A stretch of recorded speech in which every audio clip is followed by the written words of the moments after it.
Do you smile? You know, German background, what can I say? I'm from Winnipeg, Manitoba, Canada. Born from the blah. So you always go smooth when you're not taping. My name is Mohammed Robert Heft. I was born in Winnipeg, Canada, to second-generation Canadians, originally German and Irish. I'm from a small town growing up in Milton, Ontario. I call it a redneck town, or a farmer's town, depending on how you look at it. I was born into a Lutheran family. We weren't that practicing. Sunday school was something we did until about 6 years old. I don't consider ourselves overly religious. Probably we went to funerals when somebody died. We went to churches when somebody got married. And other than that, celebrating Christmas, which wasn't really a religious holiday for any of us. I'm sure to many people I was the guy that they wished they weren't, and they were glad they were not. I mean, it was, I wasn't leading a very healthy lifestyle, and I wasn't going very many places with my thinking or my strategies. Some people will say, oh, well, you weren't that bad, but, I wasn't that good.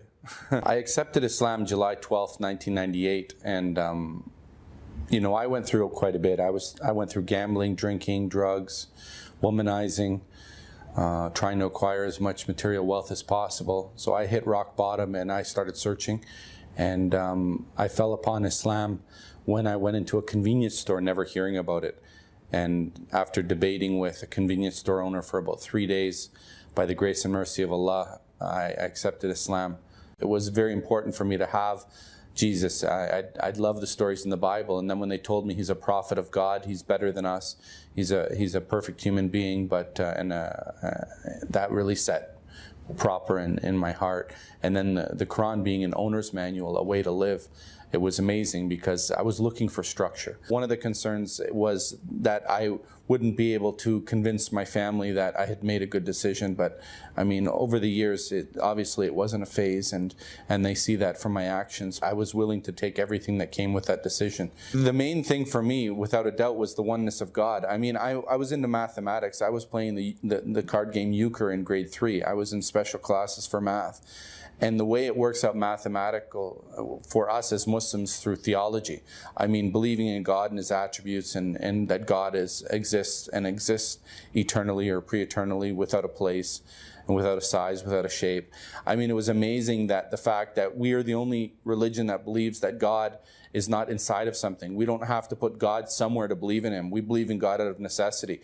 I mean, we've come to a confident conclusion that God's existence is out of necessity, and mathematically speaking, that we can say God has to exist because he cannot not be. He's absolute in his existence, because everything in the universe is contingent, doesn't have to exist, and needs a creator, and the creator has to have certain attributes. I mean, I thought that was just amazing how it just works in, and there's nobody who can come in with a philosophy and try to refute it. Nobody can say the Big Bang. Anything they say, it always comes down to one of those things, that it's necessary for there to be an uncreated creator for the entire universe.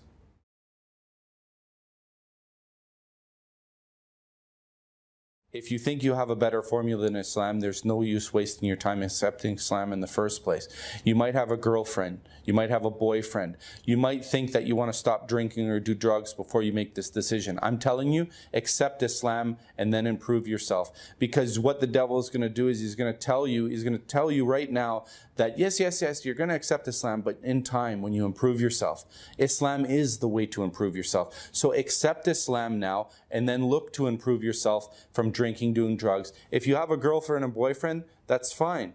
Even though Islam doesn't permit girlfriends or boyfriends, you can pray to God that the individual becomes Muslim, or God finds you a better way or a better person in your life. Either way, you don't lose. But don't let that hold you back, because these are temporary things. You're doing things, you're thinking to yourself that you want to correct yourself in your understanding and acceptance of God. Not whether or not you drink, or not whether or not you party, or not whether or not you have a wife or a girlfriend. The most important thing is to accept the concept and the understanding that there's only one God, and Muhammad, peace be upon him, is the final messenger.